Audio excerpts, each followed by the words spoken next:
ಕುಮಾರಸ್ವಾಮಿ ಅವರು ಏನ್ ಹೇಳಿದ್ದಾರೆ ಮತ್ತು ವಿಜೇಂದ್ರ ಅವ್ರು ಏನ್ ಹೇಳಿದ್ದಾರೆ ಅನ್ನೋದನ್ನ ಎರಡೆರಡು, ವಿಜೇಂದ್ರ ಮತ್ತು ಕುಮಾರಸ್ವಾಮಿ ಏನ್ ಹೇಳಿದ್ದಾರೆ ಅಂತ ಕೇಳಿ ಆ ರೈತರ ಹತ್ರ ಹೋಗೋಣ. ಕಳೆದ 500 ದಿನಗಳಿಂದ ಬಿಡದಿ ಟೌನ್ಶಿಪ್ನ ವಿರೋಧವಾಗಿ ಅಲ್ಲಿಯ ಕೃಷಿಕರು ಹೋರಾಟವನ್ನೇನು ಮಾಡ್ತಾ ಇದ್ದಾರೆ.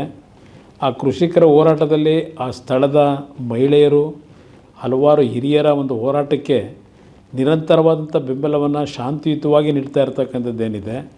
ಇವತ್ತು ಏಕಾಏಕಿ ಸರ್ಕಾರದ ಅಧಿಕಾರಿಗಳು ಅಲ್ಲಿ ಸರ್ವೆ ಮಾಡಲಿಕ್ಕೆ ಬಂದಾಗ ಅಹಿತಕರ ಘಟನೆಗಳು ಏನು ನಡೆದಿರ್ತಕ್ಕಂಥದ್ದಕ್ಕೆ ಇವತ್ತು ಸರ್ಕಾರದ ಚಿತಾವಣೆಯೇ ಏನಿದೆ, ನಮ್ಮ ರೈತ ಬಂಧುಗಳಿಗೆ, ನನ್ನ ತಾಯಂದರಿಗೆ, ರೈತ ಜೀವನವನ್ನು ನಿರ್ವಹಿಸ್ತಕ್ಕಂಥ ತಾಯಂದರಿಗೆ ಮನವಿ ಮಾಡ್ತಕ್ಕಂಥದ್ದು, ಯಾವುದೇ ಕಾರಣಕ್ಕೂ ಯಾವುದೇ ಕೆಟ್ಟ ಘಟನೆಗಳಿಗೆ ಅವಕಾಶ ಕೊಡದೆ ಇವತ್ತು ಶಾಂತಿಯುತವಂತ ನಿಮ್ಮ ಹೋರಾಟ ಏನಿದೆ ಅದನ್ನು ಮುಂದುವರಿಸಿ ಕಾನೂನಿನ ವ್ಯಾಪ್ತಿಯಲ್ಲಿ ನಿಮ್ಮ ಪರವಾದ ನ್ಯಾಯವನ್ನು ತರ್ತಕ್ಕಂಥದ್ದಕ್ಕೆ ಹೋರಾಟ ಮಾಡಲಿಕ್ಕೆ ಈಗಾಗಲೇ ಹಲವಾರು ಜನ ತಯಾರಿರ್ತಕ್ಕಂಥದ್ದೇನಿದೆ. ಆ ಹಿನ್ನೆಲೆಯಲ್ಲಿ ನಿಮ್ಮ ಹೋರಾಟದಲ್ಲಿ ಯಾವುದೇ ರೀತಿಯ ಸರ್ಕಾರದ ದೌರ್ಜನ್ಯ ದುರ್ಬಳಕೆಗೆ ನಿಮ್ಮ ಶಾಂತಿಯುತ ಹೋರಾಟಕ್ಕೆ ಯಾವುದೇ ರೀತಿಯ ವಿರೋಧ ಆಗಬಹುದು. All right, okay. ಈ ಬಗ್ಗೆ ಮಾತಾಡೋದಕ್ಕೆ ನಮ್ಮೊಂದಿಗೆ ಈಗ ಟೌನ್ಶಿಪ್ ಪರ ಇರೋರು ವಿನಯ್ ಮತ್ತು ಟೌನ್ಶಿಪ್ ವಿರೋಧ ಮಾಡ್ತಾ ಇರುವಂತಹ ಭಾಗ್ಯ ಅವರು ಇಬ್ಬರು ಕೂಡ ನಮ್ಮೊಂದಿಗೆ ನೇರ ಸಂಪರ್ಕಕ್ಕೆ ಬಂದಿದ್ದಾರೆ. ನನ್ನ ಧ್ವನಿ ಕೇಳಿಸ್ತಾ ಇದೆಯಾ ವಿನಯ್ ಅವರೇ? ಓಕೆ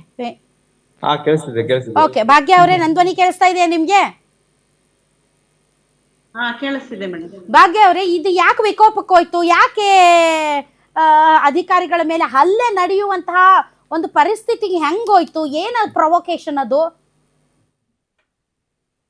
ಮೇಡಮ್, ಏನ್ ಇವತ್ತು ನಮ್ಮ ಹಳ್ಳಳ್ಳಿ ಗ್ರಾಮಕ್ಕೆ JMC ಮಾಡಕ್ ಬರ್ತಾರೆ ಅಂತ ನಮ್ಗೆ ಮೆಸೇಜ್ ಗೊತ್ತಾದಾಗ ನಾವೊಂದು ಬೈರಮಂಗಲದಲ್ಲಿ ಮೈಸೂರು ರೈತರು ಬಂದು ನಮ್ಗೊಂದು ಬೆಂಬಲ ಕೊಡ್ತೀವಿ ಅಂತ ಫಂಕ್ಷನ್ ನಡೀತಾ ಇತ್ತು ಮೇಡಮ್ ಬೈರಮಂಗಲದಲ್ಲಿ.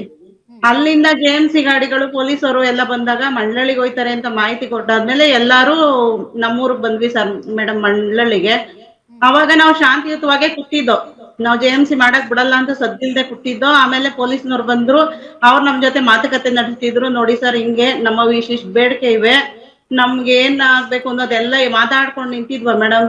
ನಮ್ ಜೊತೆ ಮಾತಾಡ್ಕೊಂಡೇನೆ ಬೇರೆ ದಾರಿಲಿ ಸರ್ವೆ ಮಾಡಕ್ಕೆ ಸರ್ವೆ ಅಧಿಕಾರಿಗಳನ್ನ ಕಳಿಸ್ತಾ ಇದ್ರು ಮೇಡಮ್.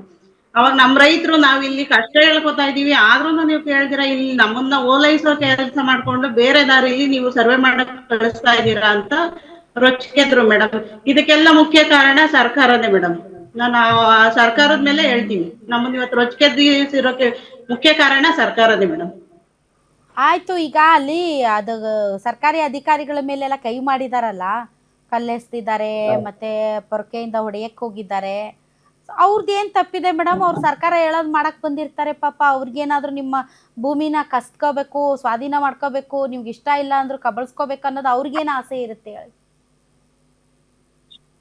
ಮೇಡಮ್? ಅವ್ರ ಹತ್ರನು ನಾವು ಮನವಿ ಮಾಡಿದ್ವಲ್ಲ, ಒಂದ್ ಸ್ವಲ್ಪ ವೆಯ್ಟ್ ಮಾಡಿ, ನಾವು ಪೊಲೀಸರ ಹತ್ರ ಮಾತಾಡ್ತಾ ಇದೀವಿ, ದಯವಿಟ್ಟು ನೀವು ರೈತರ ಮಕ್ಳು ಇರ್ತೀರಾ, ನಾವು 490 ದಿವಸದಿಂದ ಬೀದಿಲಿ ಕುತ್ಕೊಂಡು ಮಾಡ್ಬಾರ್ಕೆ ಇದೆಲ್ಲ ಮಾಡ್ತಾ ಇದೀವಿ, ನಮಗೋಸ್ಕರ ದಯವಿಟ್ಟು ಶಾಂತಿಯಿಂದಿರಿ, ನೀವು ಮಾಡ್ಬೇಡಿ JMCನ ಅಂತ ಕೈ ಮುಗಿದು ಕಾಲೊಂದು ಹಿಡಿಲಿಲ್ಲ ಮೇಡಮ್. ನಾವು ಇವತ್ತು ಎಲ್ಲಾ ತರ ಕೆಲ್ಸನೂ ಆಗದೆ ಅದೊಂದ್ ಮೀರಿ ಅವಳ ಅಳ್ತೆಗೆ ಹೋದಾಗ ಅಲ್ಲಿನ ಹೆಂಗಸರು ಜಾಸ್ತಿ ರೊಚ್ಚಿಗೆದ್ದು, ನಾವ್ ಇಷ್ಟು 490 ದಿನದಿಂದ ಯಾವತ್ತೂ ಈ ಕೆಲಸ ಮಾಡಿಲ್ಲ ಮೇಡಮ್.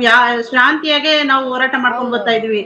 ಮೊನ್ನೆ 3 ದಿನದ ಹಿಂದೆ ರಾಜ್ಯ ರೈತ ಸಂಘದಿಂದ ಮೈಸೂರು 17 ಜಿಲ್ಲೆಯಿಂದ ರೈತರು ಬಂದ್ರಲ್ಲ ಮೇಡಮ್. ಇದೇ ಪರ ಇರೋರು ಪಾಪ ಅವ್ರ ಕಾರ್ಗೆಲ್ಲ ಕಲ್ಲು ಹೊಡ್ದಿ ಅವ್ರಿಗೆಲ್ಲ ಯಾಕೆ ಬರ್ತೀರಾ ಅಂತ ಅವಾಚ್ಯ ಶಬ್ದಗಳಿಂದ ರೈತ ಸಂಘಟನೆಯವ್ರಿಗೆಲ್ಲ ಬೈದವ್ರೆ ಮೇಡಮ್. ಅವತ್ತು ನಾವು ಶಾಂತಿಯಿಂದ ಇದ್ದೀವಿ, ಯಾಕಂದ್ರೆ ನಮ್ ಹೋರಾಟ ಶಾಂತಿ ಮಂತ್ರ ಆಗಿರ್ಬೇಕು. ನಾವ್ ಯಾವ್ದೇ ಕಾರಣಕ್ಕೆ ಪ್ರತಿಯೊಂದು ರೈತ ಸಂಘದವ್ರು ಬಂದಾಗ ಹೇಳ್ತಾರೆ, ನೀವು ಶಾಂತಿಯಿಂದ ಮಾತ್ರ ಆಗ್ತಾ ಇದಾರೆ ಹೇಳಿ ವಿನಯ್ ಅವ್ರೆ. ಅಲ್ಲಿ ಬಂದವರೆಲ್ಲ ನಾವು ರೈತರೇ ಅಲ್ಲ ಅಂತಾರೆ. ರೈತರಲ್ಲ ಅಂತ ಎಲ್ಲ ಹೇಳಿದ್ರು, ಪರ ಇರೋರು ಅಂತಂದ್ರು.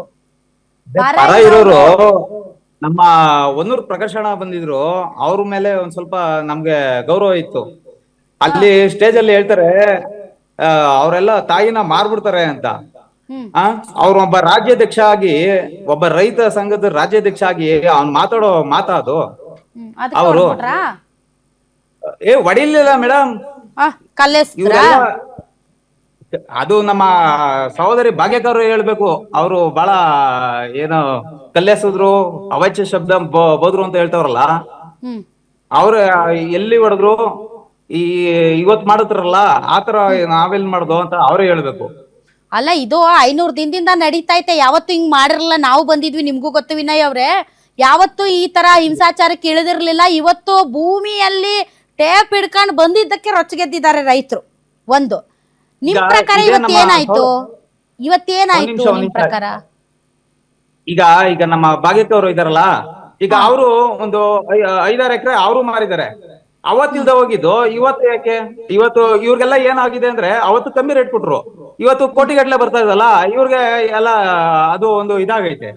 ಅವ್ರ ಕಮ್ಮಿ ಇಷ್ಟ. ರೇಟ್ ಕೊಟ್ಟು ಈಗ ಸ್ಪಷ್ಟೀಕರಣ ಕೊಡ್ತೀನಿ ನಾನು. ಆಯ್ತು ವಿನಯ್, ಅವ್ರ ಇಷ್ಟ. ಕೊಡಕ್ ಇಷ್ಟ ಇರೋರು ಕೊಡ್ತಾರೆ, ಕೊಡಕ್ ಇಷ್ಟ ಇಲ್ದೇ ಇರೋರು ಕೊಡಲ್ಲ.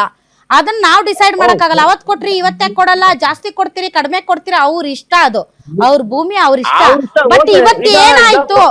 ಇವತ್ತೇನಾಯ್ತು? ಅದೇ ಕ್ವಶನ್ ನಿಮ್ ಕೇಳ್ತಾ ಇದ್ದೀನಿ. ಈಗ ನಮ್ ಭಾಗ್ಯಕ್ಕೆ ಅವ್ರಿಗೆ ಬೇಡ, ಅವ್ರಿಗೆ ಬೇಡ JMC. ಅದು ಬಿಟ್ಟು ಈಗ ಕೊಡಿಯಾಲ್ದವರು ಸುಮಾರು ಒಬ್ರು 7.5 ಎಕರೆ ಮತ್ತೆ ಒಬ್ರು 3 ಎಕರೆ ಇರೋದೆಲ್ಲ ಇತ್ತು. ಅವ್ರು JMC ಮಾಡಕ್ ಹೋದವ್ರು ಇವರೆಲ್ಲ ಯಾಕೆ ತಡೆದ್ರು? ಹ್ಮ್ ಅದಕ್ಕೆ ನೀವೇ ಆನ್ಸರ್ ಮಾಡ್ಬೇಕು. ಹ್ಮ್. ಈಗ ಇವ್ರಿಗೆ ನಮ್ಮ ಭಾಗ್ಯಕ್ಕೆ ಕೊಡಕ್ ರೆಡಿ ಇರೋರ್ ಜಮೀನು JMC ಮಾಡಕ್ ಹೋಗಿದ್ರಂತೆ, ಅದಕ್ಕೆ ಯಾಕೆ ತಡದ್ರಿ ಅಂತ ಕೇಳ್ತಾ ಇರೋದು ಭಾಗ್ಯ ಅವ್ರೆ. ಮೇಡಮ್, ಅದಕ್ಕೆ ಸ್ಪಷ್ಟೀಕರಣ ಏನಂದ್ರೆ, ನಮ್ಮ ಬಾಲಣ್ಣವರು ಒಂದ್ 5-6 ದಿನದಿಂದ ನಮ್ಮ ರೈತರನ್ನ ಕರೆದು 50 ಜನ ರೈತರು ಹೋಗಿ ಮಾತಾಡಿದೀವಿ, ನಾವು ಮಾತುಕತೆ ನಡೆಸಿದೀವಿ. ಏನಂತ, ನಾವ್ 50 ಜನ ಹೋಗಿದ್ದವರು ನಾವು ಕೊಡಲ್ಲ, ಯಾವ್ದೇ ಕಾರಣಕ್ಕೂ ಕೊಡಲ್ಲ, ನೀವು ನಮ್ಮ ಇದನ್ನ ತಗೋಬೇಡಿ ಅಂತ ಹೇಳಿದ್ರು. ಇದು ಮೀಟಿಂಗ್ ಮುಗಿಸ್ಕೊಂಡು ಈಚೆ ಬರೋ ಅಷ್ಟ್ರಲ್ಲೇ ಈ 40% ಒಪ್ಕೊಂಡು ಹೋಗವ್ರೆ ಅಂತ ಹೇಳಿಕೆ ಕೊಟ್ಟವ್ರೆ ಮೇಡಮ್ ನಮ್ಮ ಬಾಲಣ್ಣವರು, ಜನಪ್ರಿಯ ಶಾಸಕರು. ಯಾವ ತರ ಹೇಳಿಕೆ ಅಂದ್ರೆ, 50 ಜನನು ಅಲ್ಲಿ ಒಂದು ಮೀಡಿಯಾನ ಒಳಗಡೆ ಕರೆಸ್ಲಿಲ್ಲ, ಹೈಲೈಟ್ ಆಗ್ಬಿಡ್ತದೆ ಇವ್ರು ಮಾತಾಡೋದು ಅಂತ. ಅದ್ರಲ್ಲೂ 40% ಒಪ್ಕೊಂಡು ಹೋಗವ್ರೆ ಅಂತ ಹೇಳವ್ರೆ.